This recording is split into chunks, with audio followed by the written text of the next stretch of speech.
The following video has been prepared by Safety and Technical Training in collaboration with Delta Airlines and the National Air Traffic Controllers Association. It provides a demonstration of the safety and training benefits that can result when pilots and controllers sit down face-to-face to discuss complex procedures used in the National Airspace System. This video presents a case study for the use of a climb via procedure out of Salt Lake City Airport. We trust you will enjoy this video and find it of value. This is Cactus 1539 hit birds. Pilots and controllers speak to each other constantly to keep the National Airspace System safe and efficient. The success of that relationship can be seen every day.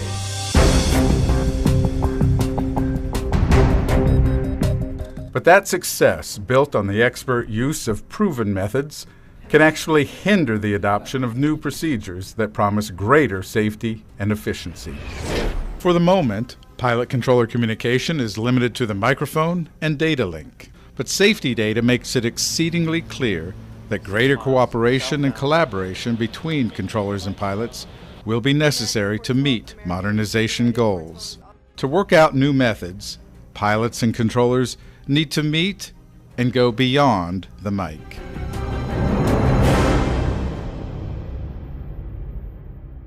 The NAS itself is getting more and more crowded every day. You read articles all the time. It's causing us to rethink how we use that precious commodity. To take one example, PBN is a next-gen initiative introduced into the NAS with high expectations.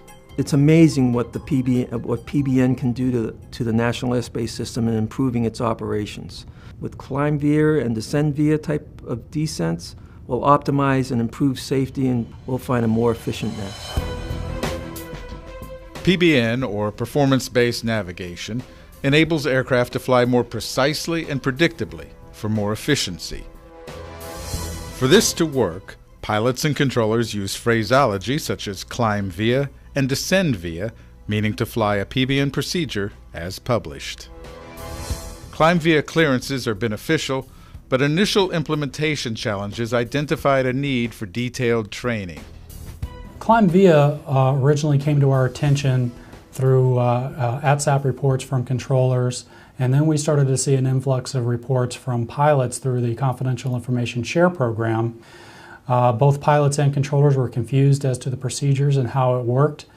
Pilots were confused with some of the phraseology and were not answering controllers back in the phraseology that controllers expected to hear it from. And in return, controllers were issuing directions and control instructions to pilots that would result with the pilot having to go to a lot of head down time to reprogram the FMC in the cockpit.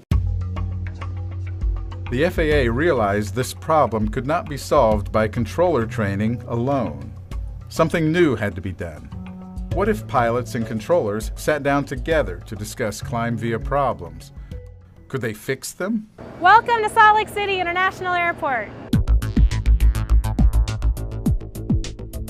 With support from Delta Airlines, the FAA selected Salt Lake City as a test case for joint pilot-controller training.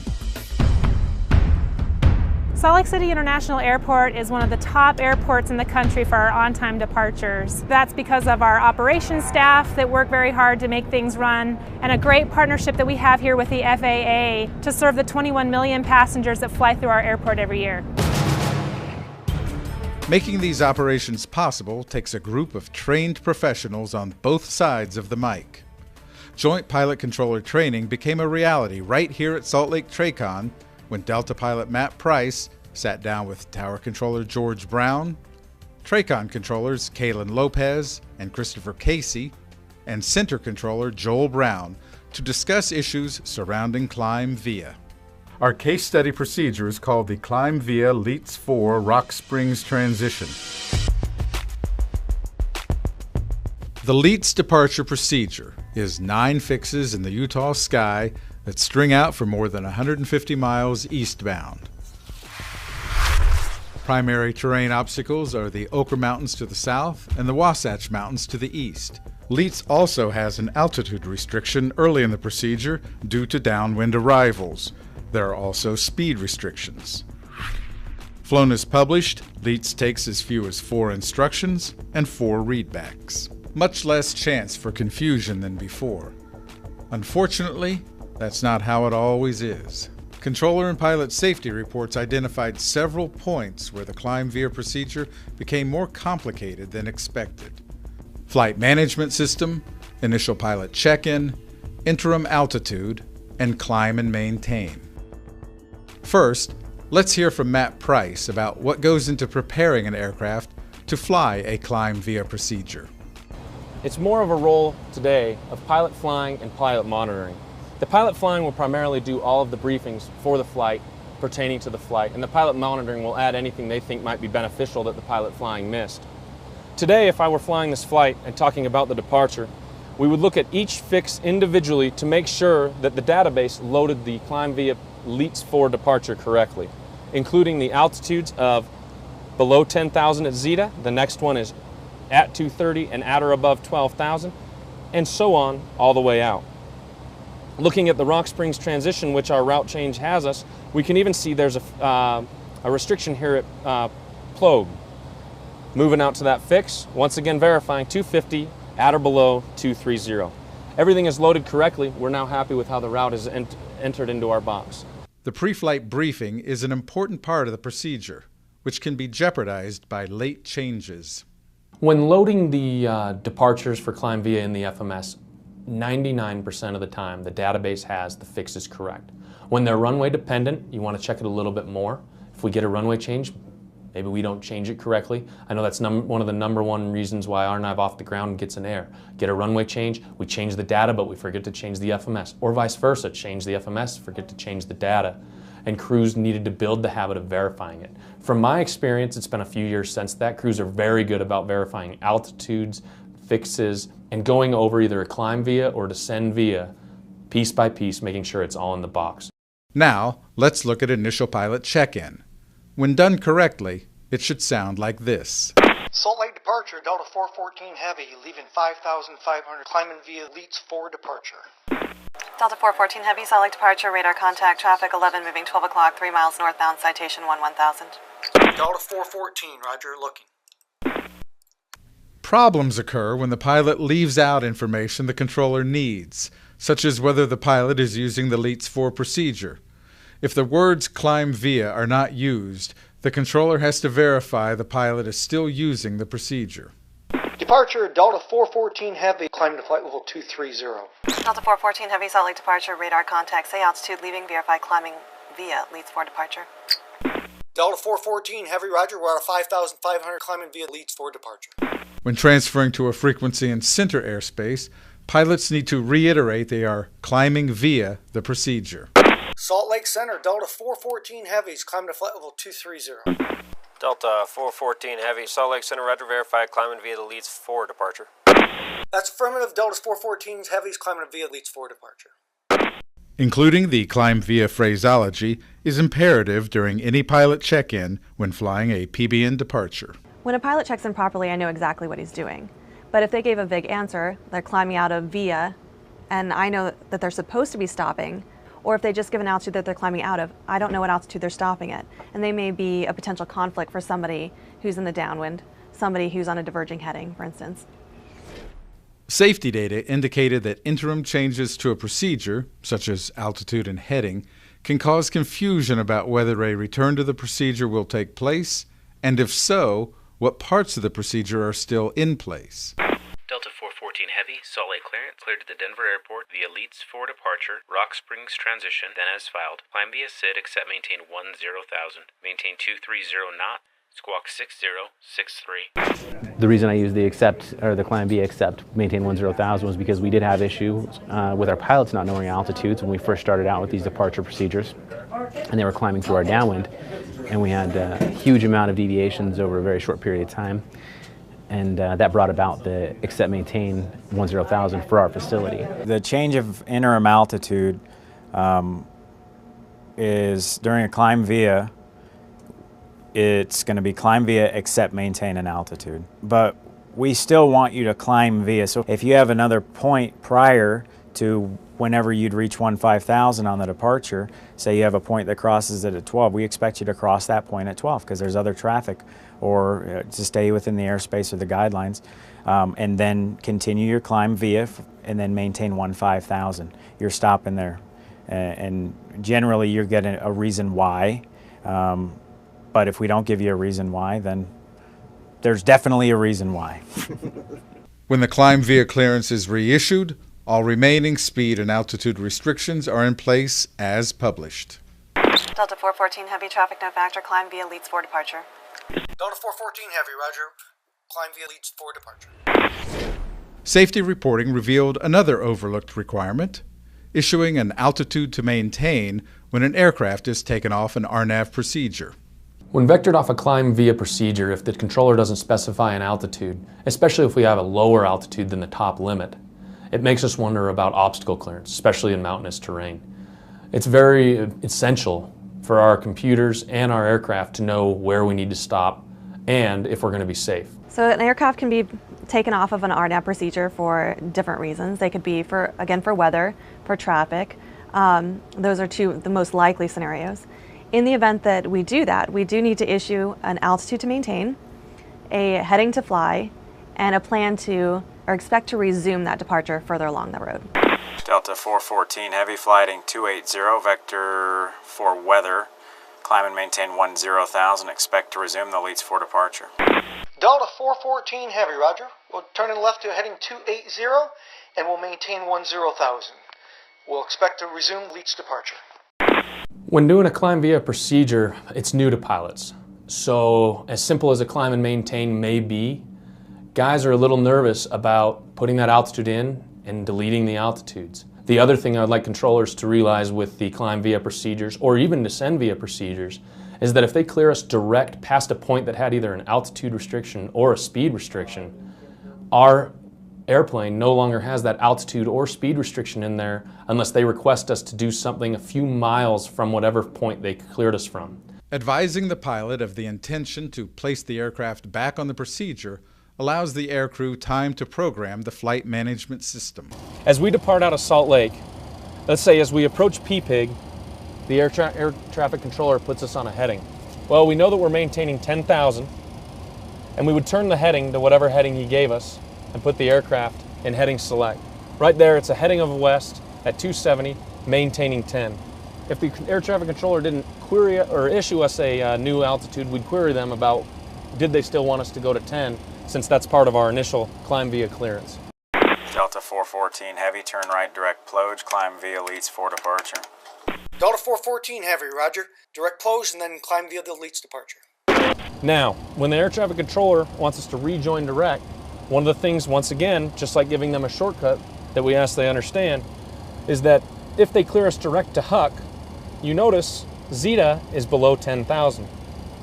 If I get cleared to climb via the SID, direct Huck, I'm going to put 230 in because it's in this, that's what the procedure goes towards, and then I'm going to go direct Huck, therefore deleting the below 10,000 that was at the fix before Zeta. Therefore, I will not most likely be below 10,000 if the aircraft performance is capable, not on a hot day. The preceding scenarios highlight several important points for pilots and controllers. The pilot in the flight management system scenario shows how correctly loading a flight plan into the FMS takes time and concentration. Late changes introduce complexity into the critical moments before departure. Controllers, be aware of how focused and busy pilots are preparing for departure. Runway changes may require pilots to repeat steps, re-entering, re-verifying, and re-briefing the departure. The initial pilot check-in scenario shows the need for the clear, concise exchange of information when transferring frequencies within the air traffic system. Checking in correctly on a new frequency is important. Pilots cannot assume that the flight changes given to one controller have been relayed to another. Controllers expect that aircrews on a new frequency will verbally relay their next course of action so the controller has a clear understanding of what to expect. Proper initial pilot check-in provides controllers with a clear understanding of the intentions of the aircrew. Pilots, don't make a controller guess. Tell them what they need to know, the altitude being left, whether using the climb via procedure, and any exceptions. The interim altitude scenario reveals how it is often necessary for controllers to interrupt a climb via procedure with vectors or altitude adjustments. When this happens, controllers must advise aircrews of three things: the reason for the vector, the new heading, and the new altitude. Controllers should also advise of the intention to return the aircraft to the climb via procedure if appropriate. The climb and maintain scenario emphasizes that climb via and climb and maintain are not the same thing. Climb via is a procedure with built-in restrictions loaded into the flight management system. Using the words climb via means the pilot is flying and will fly the procedure as published. Climb and maintain relieves the pilot of waypoint altitude restrictions on the climb via procedure. When exceptions are made to the climb via procedure, pilots need time to incorporate the changes into their flight management system. Controllers and pilots share a deep bond over safety and efficiency in the National Airspace System. They are used to talking to each other over the microphone, not so much face-to-face. But beyond the microphone, they can quickly connect on issues that can't be discussed during flights. Joint pilot-controller training brings pilots and controllers together for greater understanding and appreciation of each other's efforts. Like this. So for me, a couple things.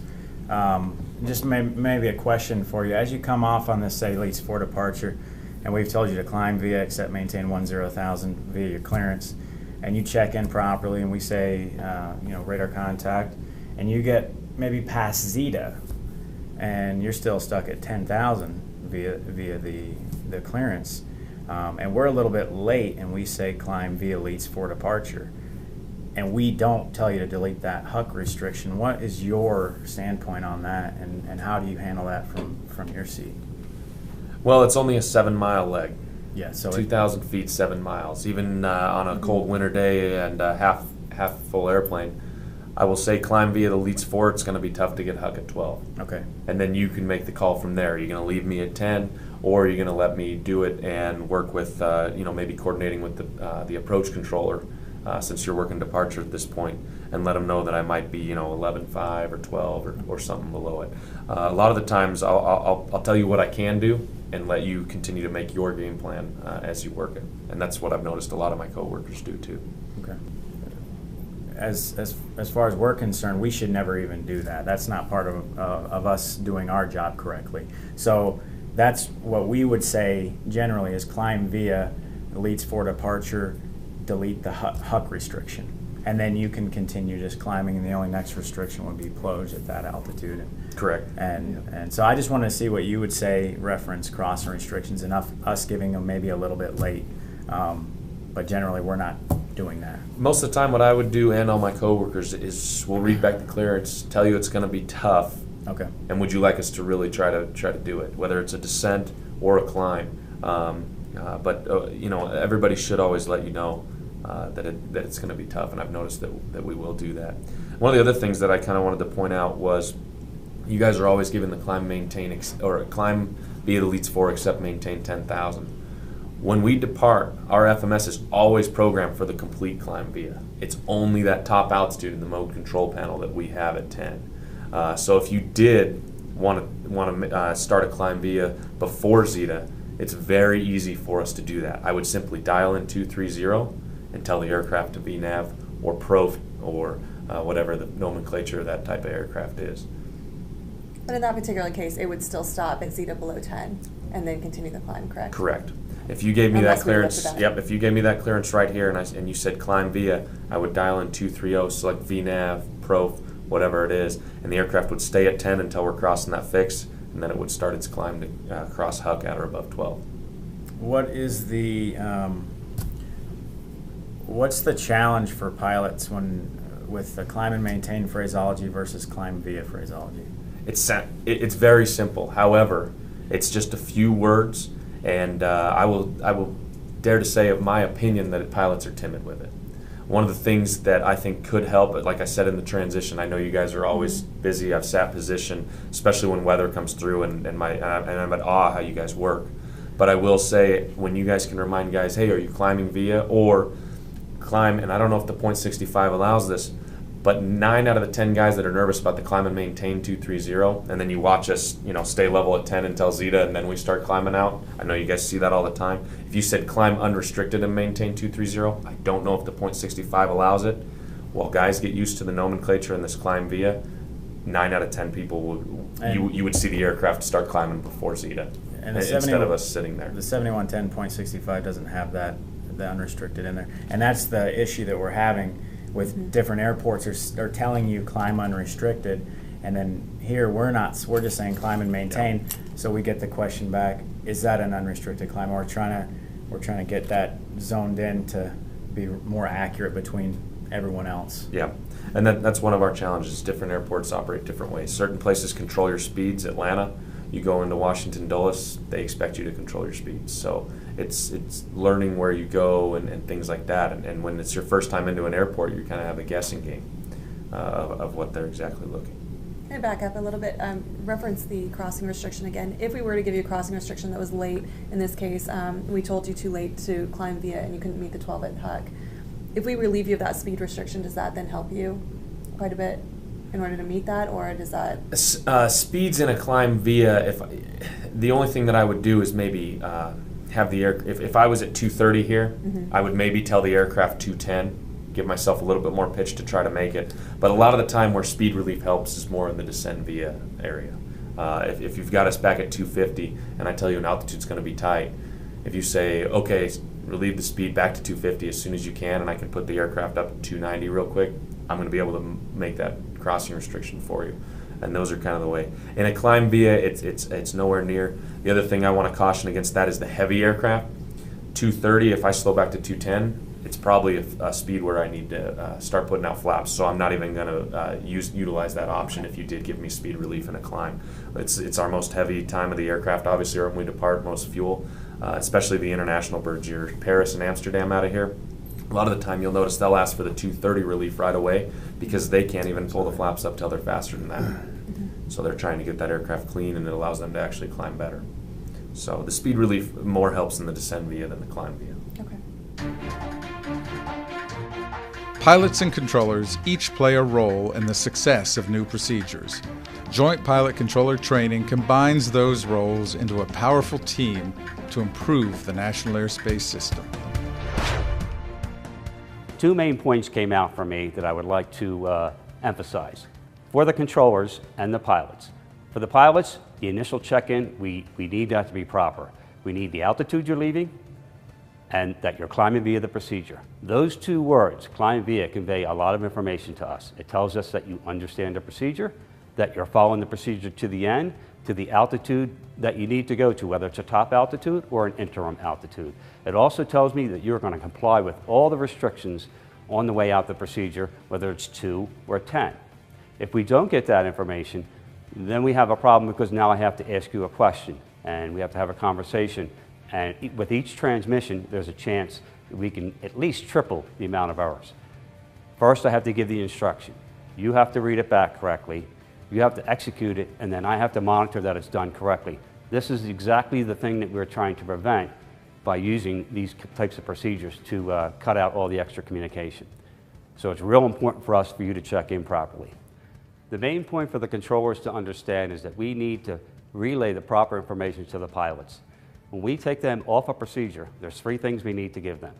A reason for the vector, whether it's for weather, spacing, airspace, traffic, any number of reasons. They need to know why we're taking them off the procedure. The second thing is an altitude to maintain. This is a requirement on our part, and it also protects them. They are no longer on the procedure. We're responsible for terrain obstruction clearance when they're out in open space, and we know what those minimum altitudes are. The third thing is if we're going to put them back on the procedure, we need to tell them to expect to resume. That way they won't drop all the fixes out of their box. And later on, if they had done that, they would have had to re-enter, which takes a lot of time. They have to put in the fix. The pilots have to verify it. They have to brief it, and then they have to execute it. a lot of work for one change in the procedure. So as controllers, we need to realize in order to keep their workload down, to give them those three things that we want them to do. If their workload goes down, ours goes down. It's good for everybody.